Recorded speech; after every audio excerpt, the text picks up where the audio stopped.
Hey guys, welcome back for another episode of Off-Road Hub. Or if you're new to the channel, welcome.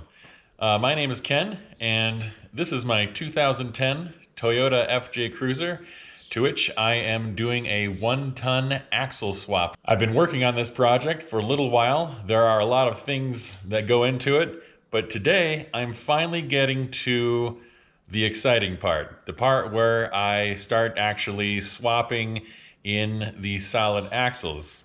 As most of you probably know, the Toyota FJ Cruiser comes from the factory with independent front suspension, and a 2010 comes with Toyota's 8.2-inch rear solid axle, which is a good axle, but it won't quite support what I want to do.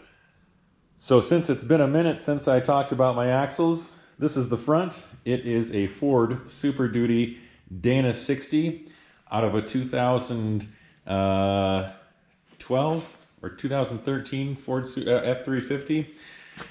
This one has gears that have been upgraded to 538 to 1. It has a Yukon zip locker, which is a air locker. I have East Coast Gear Supply axle shafts for it with 1550 U-joints. That'll be going in it.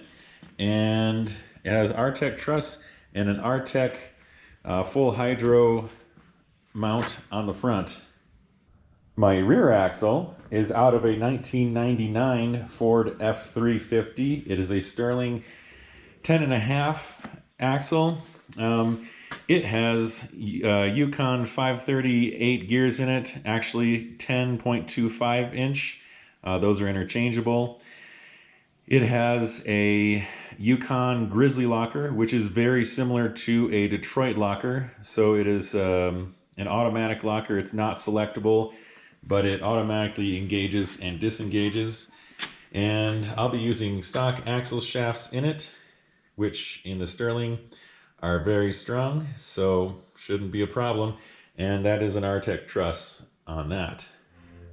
So over the course of many videos, I've had lots of questions about these axles and why I went with these axles. One question is, why did you go with junkyard axles over custom pre-built, prefabricated Bolton axles? And the answer is because these were $150 a piece from the pick and pull, and so cost of entry was very low, which was very appealing. Also, these Ford Super Duty axles are something that are on a build that has kind of inspired my build. Utah Yoda, his build was the first solid axle swap FJ I ever saw, and so, you know, I was inspired by that, and he used Ford Super Duty axles, and I thought, well, that's probably a good way to go. Another question I've gotten a few times is, why did I go with a Sterling 10.5 over a 14 bolt? 14 bolt is an extremely common axle for this type of application. Well, it kind of goes back to familiarity again with the Super Duty axles and the build that I was inspired by.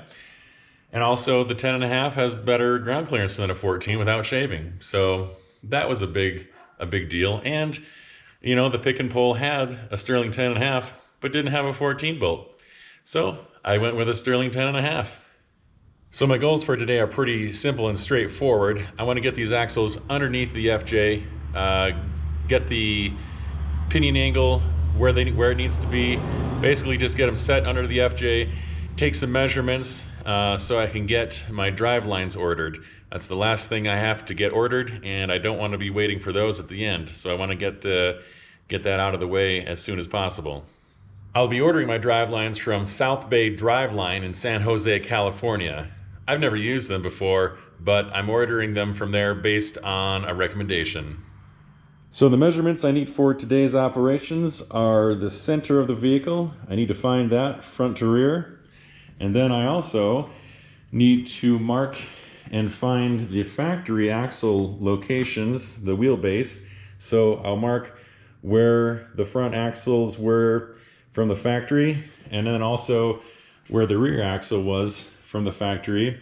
And the reason I'm doing that is because I'm extending the wheelbase, and so I need to know where the factory was so that I know how much I'm extending it. I'm planning on extending the wheelbase about 12 inches So I'll probably push the back out about 6 inches, and I'll push the front further forward about 6 inches, which will take me from a 106-inch wheelbase from the factory to about 118-inch wheelbase. So some of the main tools I'm going to be using today include chalk line, plumb bobs, clear spray paint, and various measuring tools. So I haven't done this before, so this is not really a how-to. It's more of you watching me figuring out how to do it. One other thing before I get started, you see how I've got the vehicle set up on jack stands here. I am going for a ride height of 23 inches, that being the frame rail back there being 23 inches off of the ground when it's all said and done. I had it set up at that height before on the jack stands, but I added these 1.5 inch pieces of concrete under the jack stands to give me a little bit more height, because I was thinking about it, if I just build it to 23 inches and then I stick my tires on there and I air my tires down to 6 or 8 psi, well, I'm not going to be at 23 inches of ride height anymore, because I'm going to lose some ride height in the tires. Tires are not perfectly round. So to compensate for that, I put it up on these pads, and so when I drop it down, hopefully it'll be really close to 23 inches. So as I was saying, the first step is finding the center of the vehicle.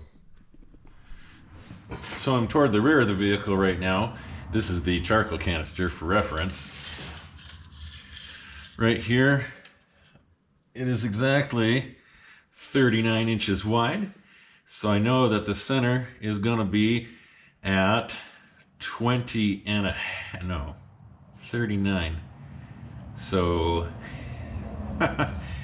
so yeah, I'm not great at math. So half of 40 is 20.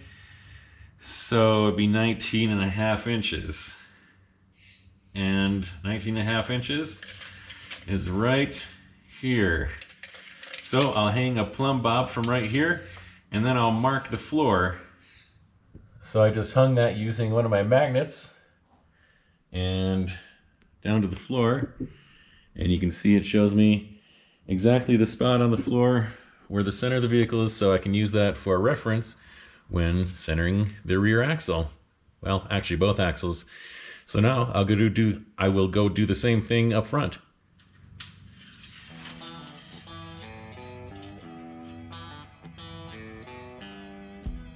There's my second plumb bob. I'm sure it'll stop rocking here eventually.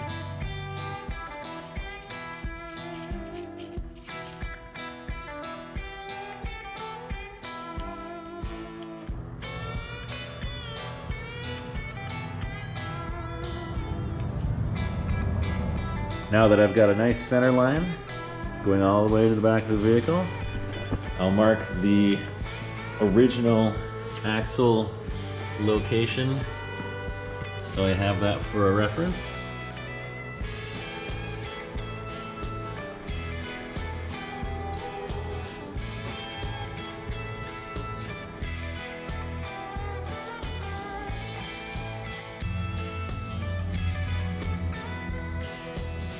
So now that I've got my old 106-inch wheelbase measured out, I will extend the front and the rear out 6 inches each to make my 118-inch wheelbase lines. All right, I've got my 118-inch wheelbase marked out. So now I'm going to throw some clear coat over these lines so I don't just rub them off, and then I'll get to putting the axles under the FJ.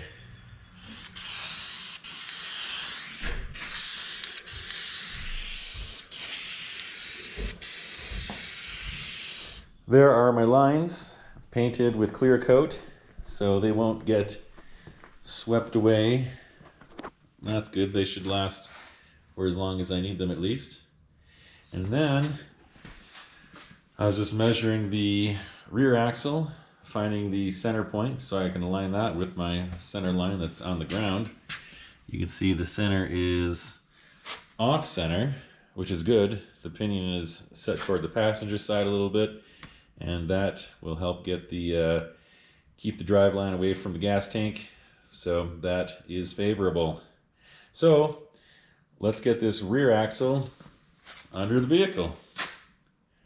All right, so I've got the axle wrestled underneath the vehicle.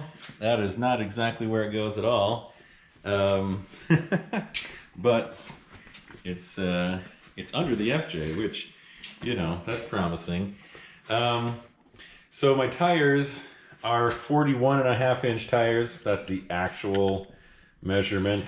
They're called 42s, but you know, 41.5-inch tires. So this axle center right here on both sides, the height that needs to be is 20.75 inches. So I've got to come up a little bit more. So both sides at 20.75, and then get it centered with the vehicle, and then set my pinion angle. Those are the I believe so. Those are all the angles I need to set. So I'll get it raised up and then centered, and then, or maybe centered and then raise up. I don't know, but yeah, we'll get there.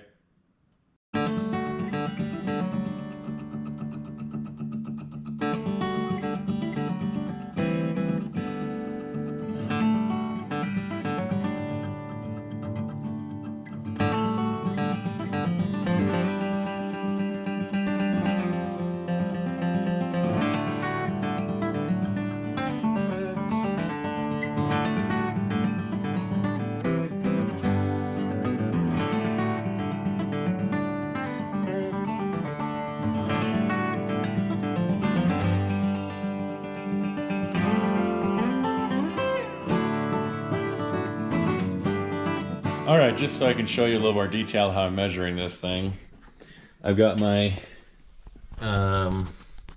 plumb bob down there for the center line. So we're centered. And then out here on the outside, I've got my plumb bob down there on the ground on my line for my wheelbase, centered on the axle. That's hanging by a magnet from the body, but it's a straight line down there. And then in the inside there for the pinion, got my angle measurer on there, and that is at 4 degrees, just like the pinion on the back of the Atlas output. So I think the rear is there. Looks good. Okay, with the axle centered at ride height, pinion angle set, I can measure for the drive line here, and my drive line guy said measure face to face, since there's a flange on the back of the Atlas and a flange on the Sterling 10.5, and we come up with 44.75. 44.75 inches. Good deal. And just to be sure that I wasn't totally off, I brought in one of my wheels and tires. And there you go. Centered in the hub. So we're at the right height. So just to give you some idea, that's about where the wheel and tire is going to sit. So this has all got to come out of there. That's why I got to cut that. But that's going to be pretty awesome. And here's my gas filler line. So that's over here, but I'm going to redo it so it's actually up inside in here. So yeah, I'll have to fill up the gas on the inside of the back of the vehicle just to make room for my tire. All right, now it's time to wrestle this Dana 60 into place. It might be a little bit more tricky just because it's really heavy. It's a lot heavier on this side than that side, so it just makes it a little bit awkward. I'm sure I can handle it though. Also, hopefully this sticking out really far. It sticks out about a foot from what I measure. And then from my line here, center line of the axle, hopefully it's not going to hit these jack stands. That would be bad.